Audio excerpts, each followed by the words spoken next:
Halo teman-teman semuanya, Assalamualaikum warahmatullahi wabarakatuh. Perkenalkan, namaku Dwi Elisa Junita, NIM 19802241007. Saya adalah mahasiswi program studi pendidikan administrasi perkantoran Fakultas Ekonomi Universitas Negeri Yogyakarta. Di video kali ini, saya akan mengajak teman-teman untuk membahas tentang studi kasus kepemimpinan dari seorang tokoh. Video ini disusun untuk memenuhi tugas mata kuliah kepemimpinan yang diampu oleh Bapak Muhammad Hanafi. Mari kita simak videonya. Nah, siapa sih yang tidak mengenal beliau? Beliau merupakan seorang wanita tangguh bernama Dr. Susi Puji Astuti. Beliau lebih dikenal sebagai Menteri Kelautan dan juga Perikanan Republik Indonesia periode 2014 sampai 2019.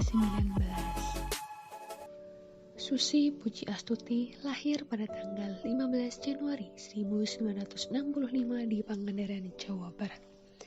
Susi merupakan putri dari pasangan Ibu Hajah Suwuh Lasminah dan juga Bapak Ahmad Karlan. Susi Puji Astuti bersekolah pada umumnya. Setelah tamat sekolah dasar dan di sekolah menengah pertama, beliau melanjutkan pendidikan di SMA Negeri 1 Yogyakarta. Namun sayang, pada masa bersekolah di sekolah menengah atas, beliau sangat aktif dalam berkegiatan. Salah satu kegiatan yang diikutinya adalah gerakan golput.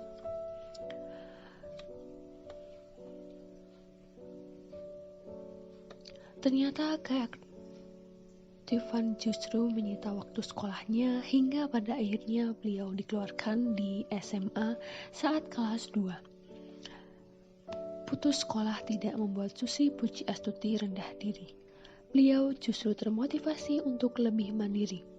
Hal ini dibuktikan pada usia 18 tahun beliau belajar berdagang dan pada usia 20 tahun beliau berani mengambil keputusan untuk pindah ke Cirebon.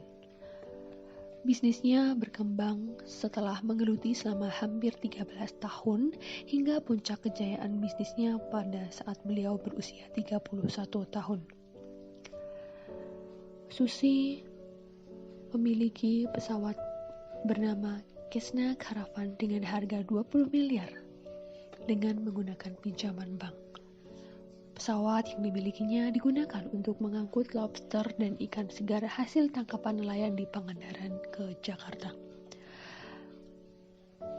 Hingga pada akhirnya pesawat tersebut dioperasikan untuk dimiliki sebagai perusahaan penerbangan yang telah mengoperasikan kurang lebih 50 pesawat berbagai tipe.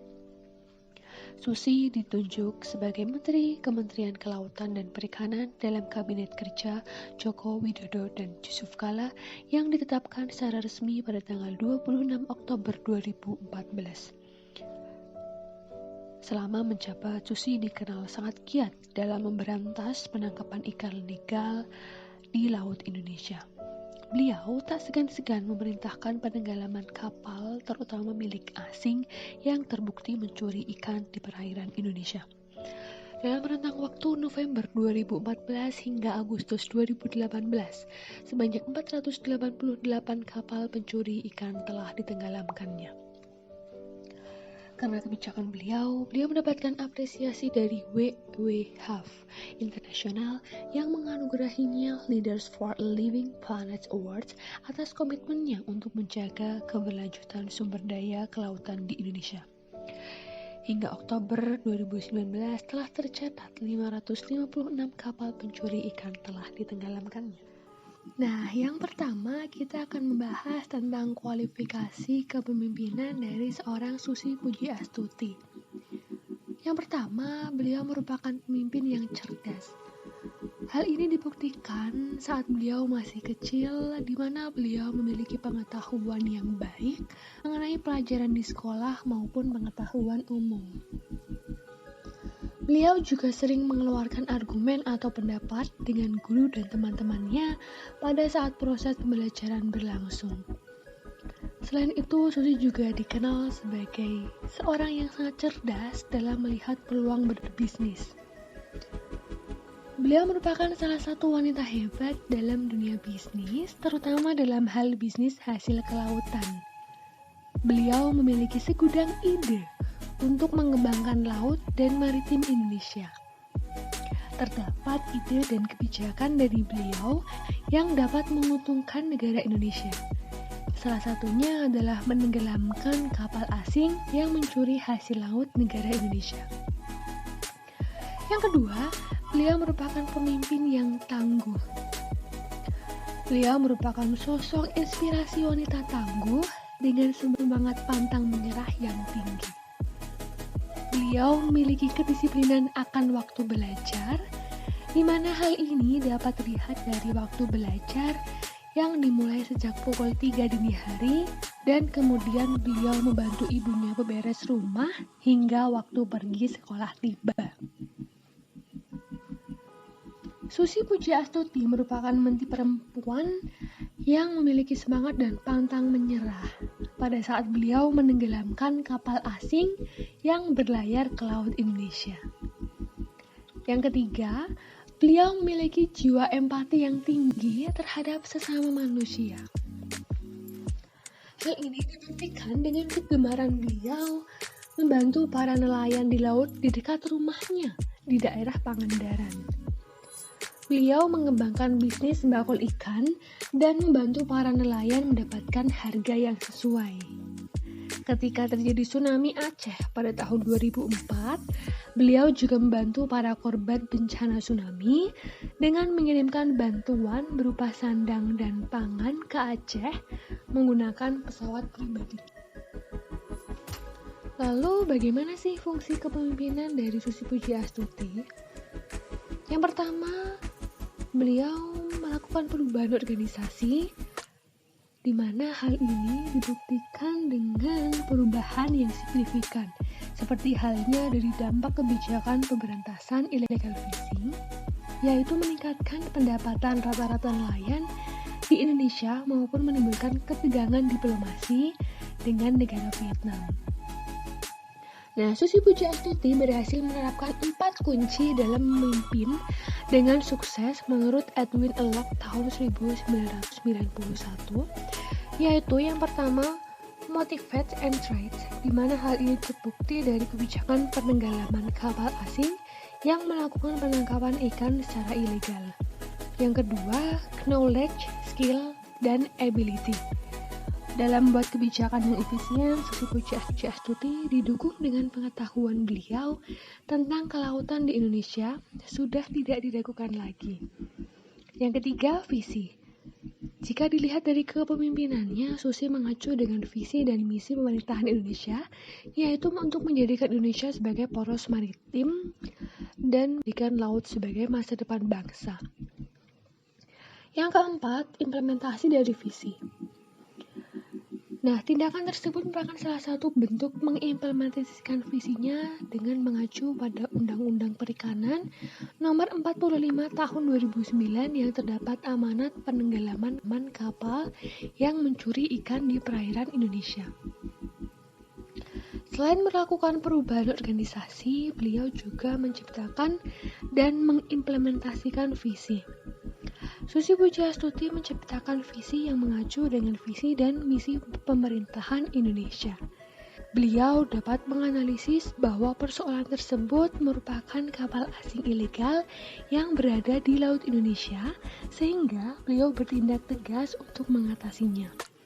Tindakan yang beliau lakukan yaitu menenggelamkan kapal-kapal asing hingga mencapai sebanyak 558 kapal.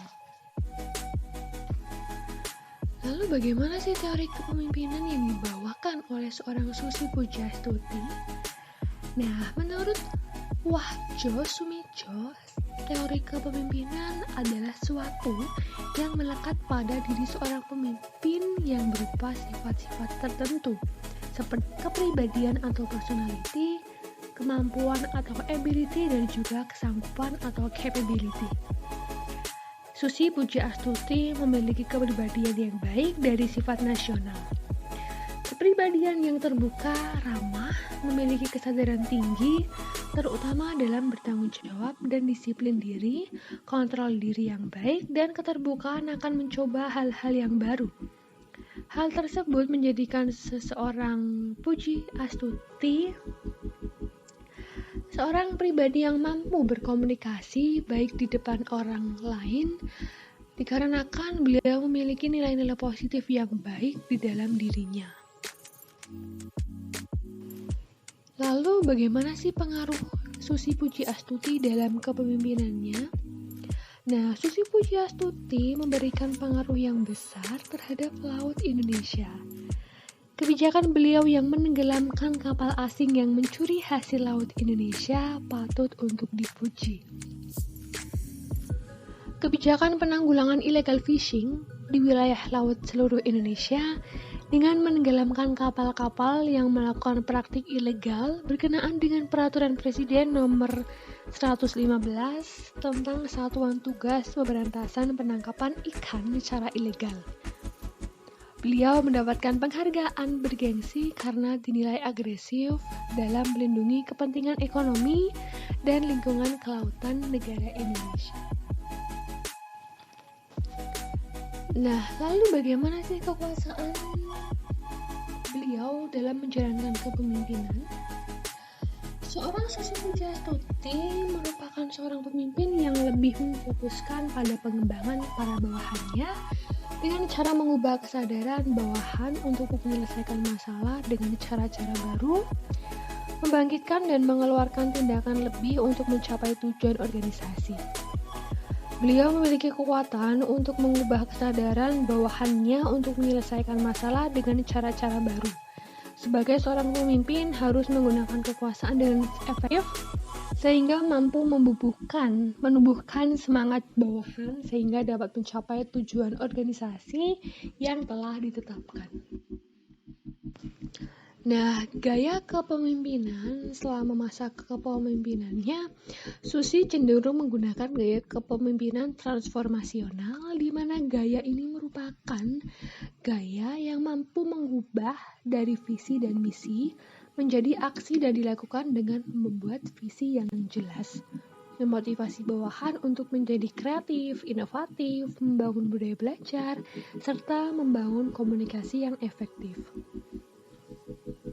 Gaya kepemimpinan transformasional merupakan gaya kepemimpinan yang lebih memfokuskan pada pengembangan para bawahannya dengan cara mengubah kesadaran bawahan untuk menyelesaikan masalah dengan cara-cara yang baru, membangkitkan dan mengeluarkan tindakan lebih untuk mencapai tujuan organisasi.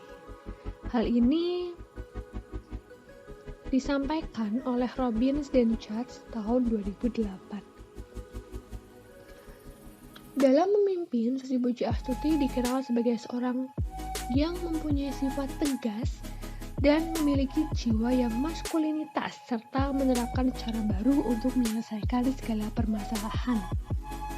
Contohnya pada kasus illegal fishing yang menggunakan cara penenggelaman kapal.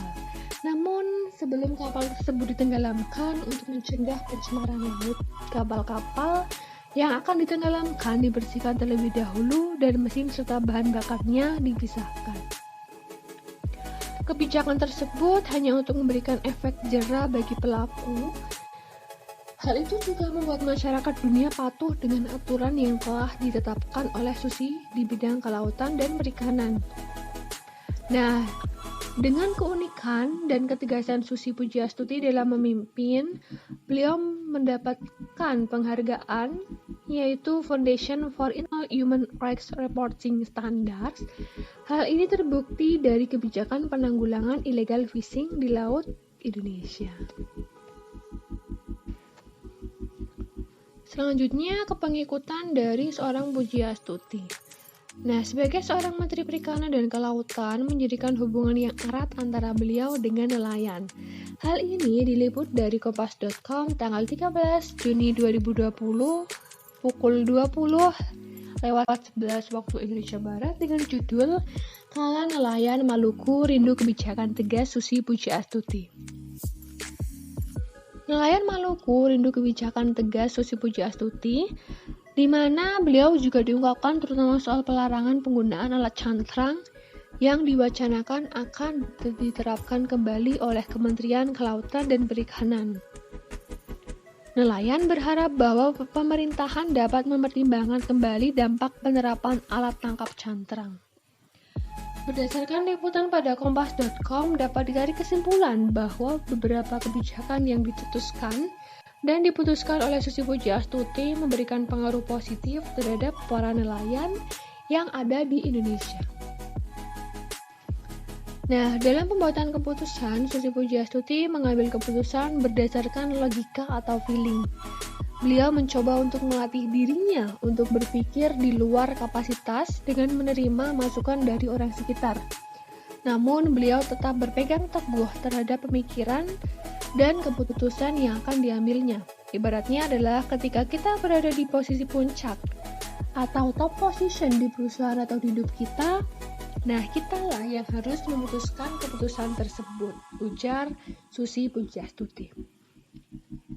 Pengambilan keputusan jangan hanya dilihat dengan mata saja, namun harus memiliki pandangan terbatas dengan mempertajamkan intuisi maupun feeling. Selain itu, dalam pengambilan keputusan harus mampu melihat bagaimana sisi positif dan bagaimana sisi negatifnya. Nah, dari pemaparan materi yang telah saya sampaikan, maka dapat ditarik kesimpulan bahwasanya seorang Susi Pujiastuti sebagai Menteri Perikanan dan Kelautan telah berhasil menerapkan gaya kepemimpinan dengan baik. Susi Pujiastuti yang dikenal memiliki kepribadian yang baik, kepribadian yang terbuka, ramah, memiliki kesadaran tinggi dalam bertanggung jawab dan disiplin. Hal ini menjadikan Susi Pujiastuti sebagai seorang pribadi yang mampu berkomunikasi baik dengan orang lain. Selain itu, dalam masa kepemimpinannya, Susi cenderung menggunakan gaya kepemimpinan transformasional, di mana beliau memiliki sifat yang tegas dan bersifat sebagai penggerak, sehingga berhasil menciptakan beberapa program yang manfaatnya dapat dirasakan oleh rakyat Indonesia.